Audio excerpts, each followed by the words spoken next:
तिवसा तालुक्यातील तिवसा सातरगाव नेरपिंगळाई पर्यंतच्या रस्त्याला ठिकठिकाणी खड्डे पडले असून काही ठिकाणी गिट्टी उघडी पडली आहे।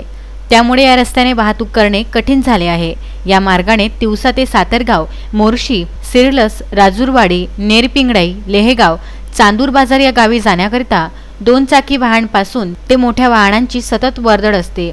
तिवसापासून ते नेरपिंगळाई पर्यंत हा 20 किलोमीटर रस्ता असून या रस्त्यावर काही ठिकाणी मुरुम टाकून खड्डे बुजवण्यात आले होते, परंतु पावसाळ्यामुळे लवकरच या रस्त्यावरील खड्डे उघडे पडले असून काही ठिकाणी रस्त्यावरील डांबर गायब होऊन नुकतीच गिट्टी उघडी पडली असून अक्षरशः रस्त्याची चाळण झाली आहे।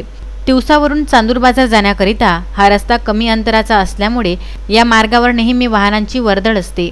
त्यामुळे या मार्गाने जड वाहनांची सुद्धा वाढ झाली आहे। खड्ड्यांमुळे 2 चाकी वाहनांपासून ते मोठ्या वाहनांपर्यंत वाहन चालकांना वाहन चालविणे कठीण झाले असून संबंधित विभागाने याकडे लक्ष देण्याची मागणी या मार्गावर दररोज ये-जा करणाऱ्या वाहनधारकांनी केली आहे। रामचंद्र मुंदाने, विदर्भ न्यूज, तिवसा।